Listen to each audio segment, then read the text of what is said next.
प्रेमिका के मरने के बाद वह उसकी लाश से सारे कपड़ों को हटाता है और उसके कमरे के अंदर वह प्रेमिका की लाश के साथ चिपक कर सो जाता है। आधी रात को आँख खुलती है और फिर प्रेमिका की लाश के साथ वो गलत काम करता है। प्रेमिका की लाश को 2 दिनों तक उस कमरे में रखता है, खुद भी उस लाश से 2 दिनों तक चिपका रहता है। 2 दिनों के बाद पुलिस वहाँ पर पहुँचती है, उसको बाहर निकालती है। लाश में से बदबू सी आने लगी थी। वहीं जब पुलिस छानबीन करती है, पता करती है कि आखिर प्रेमिका की मौत कैसे हुई और यह लाश के साथ चिपका हुआ था, लाश के साथ यह संबंध भी बना रहा था, आखिर ऐसा ये क्यों कर रहा था। पूरी कहानी जब पुलिस ने छानबीन की, उससे पूछताछ की, प्रेमिका की मौत से लेकर आखिर तक और प्रेम संबंध के बारे में, तो हर कोई हैरान रहेगा। पूरी कहानी जब आप सुनेंगे तो आपके भी रोंगटे खड़े हो जाएंगे और आपको इस घटना से बहुत कुछ सीखने को भी मिलेगा। तो चलते हैं आज की घटना है उसको शुरुआत से जानते हैं आखिरी तक। तो दोस्तों, मेरा नाम राजेश है। उम्मीद है कि आप सब अच्छे होंगे, सुरक्षित होंगे। और जो आज की घटना है वो मध्य प्रदेश की राजधानी भोपाल की है और भोपाल का ही एक बजरिया थाना है। और उसी थाने के अंदर जो 27 जून गुजरा है, 27 जून को एक युवक आता है और युवक आकर बोलता कि साहब, मैंने डायल मतलब 100 नंबर पर कॉल की थी। पुलिस को ये सूचना दी थी कि मेरा दोस्त जो सचिन है, मुझे ऐसा लग रहा कि सचिन अपनी प्रेमिका को मार दिया। मैंने डायल 100 पर मतलब कॉल कर बताया था कल, लेकिन फिर भी मैंने फ़ोन काट दिया था। मतलब कि पूरी बात नहीं बताई, फ़ोन काट दिया। लेकिन आज सुबह मेरे दोस्त सचिन का फ़ोन दोबारा से आया और वो बोल रहा था कि मतलब रात के टाइम तो वो नशे में था, इसलिए मैंने मतलब डायल 100 का कॉल काट दिया था। लेकिन आज सुबह शराब का नशा उतरने के बाद उसने फ़ोन किए और फिर वो बता रहा था कि यार, तेरी जो भाभी है, मतलब मेरी प्रेमिका है जिसका नाम रितिका है, रितिका सेन है, उसकी मैंने हत्या कर दी और इसकी बॉडी में से बदबू आ रही है। मतलब ये बात सुनकर मेरे पैरों तले ज़मीन खिसक गई और इसलिए मैं थाने आया हूँ। आप जब पुलिस थी, जो पुलिस वाले थे, वह उससे पूछते हैं कि तुम्हारे दोस्त का सचिन का मतलब सचिन राठौर का इसका मतलब कहाँ पर यह रहता है, तो उसका दोस्त बताता कि जो गायत्री नगर है वहाँ का कररिया फार्म है, वहीं पर वो रहता, किराए का एक रूम है उसमें रहता है और अपनी प्रेमिका के साथ लिव इन में रहता है। और उसने मेरे पास फ़ोन आया, पुलिस को ये पता चलता है, पुलिस की एक टीम रवाना होती है और जो लोकेशन दोस्त ने बताई थी वहाँ पर पहुँचती है। गेट को बजाया जाता है, गेट के अंदर से खुल नहीं रहा था। पुलिस वाले घंटों तक गेट को बजाते, फिर उसके बाद गेट खुलता है और जैसे ही गेट खुलता खड़ा हुआ था सचिन, पुलिस सचिन से धक्का देती है और सचिन को अंदर की तरफ ले जाती है। सामने कमरे के कुछ कंबल पड़े हुए थे, एक बेड के ऊपर ढेर सारे कंबल। पुलिस कंबलों को हटाती है और अंदर एक लड़की बिना कपड़ों की डेड बॉडी थी। डेड बॉडी से बदबू सी आ रही थी। देखकर लग रहा था कि एक दिन मतलब इस लड़की की मौत हुई। लेकिन सवाल ये, आखिर जो ये लड़का है बॉडी को यहाँ पर क्यों रखे हुए और बॉडी के ऊपर एक भी कपड़ा नहीं। पुलिस सचिन को गिरफ्तार कर ले जाती है और जो बॉडी थी उसको, मतलब जो लड़की थी जिसका नाम रितिका थी, उसकी बॉडी को उठाकर पोस्टमार्टम के लिए भेज दिया जाता है।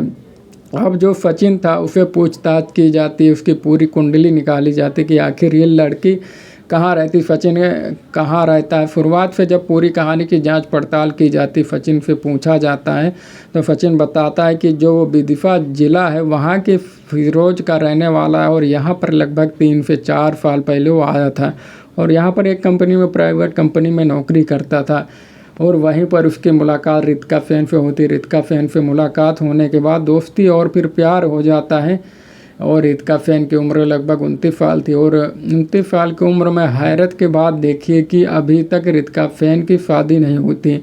वह सिर्फ जॉब वगैरह में लगी हुई थी और ज़िंदगी को एंजॉय कर रही थी। और अब आकर सचिन से उसको प्यार हो गया था, दोनों एक दूसरे से प्यार करने लगे थे। सचिन बताता है कि आज से 8 महीने पहले ही रितिका और हम फैसला करते कि हम लोग लिव इन में रहेंगे, मतलब शादी नहीं करेंगे, अभी लिव इन में रहेंगे और नौकरी जो कर रहे हैं वो नौकरी भी करते रहेंगे। और 8 महीने पहले ये लोग यहाँ पर जो बजरिया थाना में जो रूम है यहाँ पर रहने के लिए आ जाते हैं। रितिका अपने परिवार को छोड़ देती। परिवार तमाम रितिका को समझाने की कोशिश करता है कि बेटा मत जाओ, मत जाना, शादी करेंगे, ये करेंगे, वो करेंगे। लेकिन रितिका बोलती कि भैया मैं तो अपने नए दिमाग की हूँ, आज की जो जनरेशन के हिसाब से चल रही हूँ। मैं अपने प्रेमी के साथ लिव इन में रहूँगी, शादी बहुत प्लानिंग के बाद हम बाद में करेंगे। और मतलब ये लोग लिव इन में रह रहे थे, सब कुछ बिल्कुल ठीक ठाक चल रहा था। और सचिन बताता कि अब आकर, क्योंकि सचिन ने काम काज छोड़ दिया था, फिलहाल मैं फालतू चल रहा था, तो रितिका के जो पैसे आते थे उनसे वो शराब पीता था, पूरे पूरे दिन शराब के नशे में धुत रहता था। और अब आकर सचिन को यह शक होने लगा कि रितिका के जो प्रेम संबंध है वो इसी के बॉस के साथ चल रहे हैं, और बॉस के साथ यह संबंध बनाती है, क्योंकि रितिका अब वह पैसे से प्यार नहीं करती थी सचिन को जैसे पहले करती थी। इसलिए सचिन को शक रितिका के ऊपर गहराता जा रहा था। रितिका को जब वो भी फ़ोन पर बातचीत करते हुए देखता, चैटिंग करते हुए देखता, तो फिर दिमाग में एक ही बात आती कि रितिका के प्रेम संबंध बॉस के साथ चल रहे हैं और रितिका इसको छोड़कर चली जाएगी। सचिन रितिका से बेहद ज़्यादा प्यार करने लगा था, हाथ से ज़्यादा प्यार करने लगा था, और वह चाहता था कि रितिका उससे शादी कर ले। लेकिन रितिका ने बोला कि जब तक तुम्हारा काम सेट नहीं हो जाएगा मैं तुमसे शादी नहीं करूँगा। तो अब आकर सचिन का दिमाग पूरे तरीके से घूमा हुआ था, और 25 जून को यह सचिन था या रितिका से बहस कर लेता और लड़ाई हो जाती। यहाँ बात को लेकर कि तुम अपना फ़ोन चेक करवाओ, रितिका फ़ोन चेक करवाने के लिए बिल्कुल भी राज़ी नहीं थी। और इसी बात को लेकर जो ये सचिन था इसका खून खल जाता है, या नशे में धुत तो वैसे ही था। इसी बीच ये रितिका के गले को दबा देता है और नशे की हालत में ही रितिका की मौत हो जाती। नशा इसका मतलब रितिका की हत्या कर उसके पास लिपट कर सो जाता है। जब इसकी आंख खुलती है तो यह देखता कि नशे में इसने रितिका के कपड़े उतार दिए थे और रितिका की बॉडी के साथ ही नशे में था। इसको पता नहीं था रितिका की मौत कब हुई। तो रितिका के साथ इसने संबंध भी बनाए। जब यह होश में आता है तो इसको और ज़्यादा टेंशन हो जाती है। और टेंशन में जो इसके पास शराब की बोतलें रखी होती, क्योंकि वह यह लिव इन में रहता तो शराब की ढेर सारी इसके पास थी। तो ये फिर और शराब पीना चालू कर देता और टेंशन में हद से ज़्यादा शराब पी लेता। और फिर शराब पीने के बाद जो रितिका की बॉडी थी फिर उसके पास ये चिपक कर सो जाता है।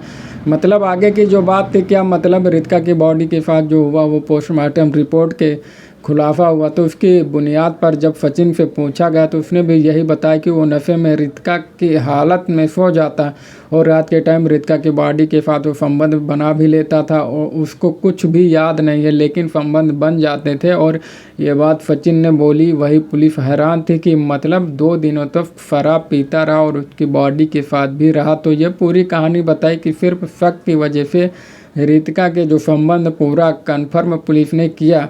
रितिका के कोई संबंध बॉस के साथ नहीं थे, बस सिर्फ सचिन के दिमाग में शक था। और जो शराब पीने के बाद वो शक इतना पक्का हो गया कि उसने हत्या कर दी और फिर अफसोस करता रहा कि अफसोस के साथ 2 दिनों तक उस बॉडी के साथ रहा। और फिर आखिर में पुलिस पहुंच गई, वही पुलिस ने सचिन को उठाकर जेल भेज दिया और जो रितिका की बॉडी है वह परिवार को सौंप दी गई।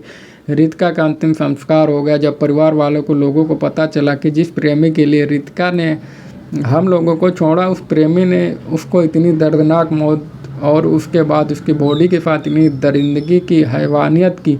वही परिवार का कहना ये भी है कि जो सचिन उसको बड़ी से बड़ी सज़ा मिलनी चाहिए, वो जो ज़िंदगी भर या जेल में रहे या फिर उसको फांसी की सज़ा मिलनी चाहिए। दूसरी तरफ जो सचिन, उसका कहना है कि जो कुछ हुआ उसे गलती से हुआ, शराब के नशे में हुआ। तो इसलिए शराब, आप समझ सकते हो कि शराब कितनी खतरनाक, शराब के नशे में कुछ भी हो सकता। तो इसलिए नशे से बचे और शक किसी के ऊपर भी ना करें।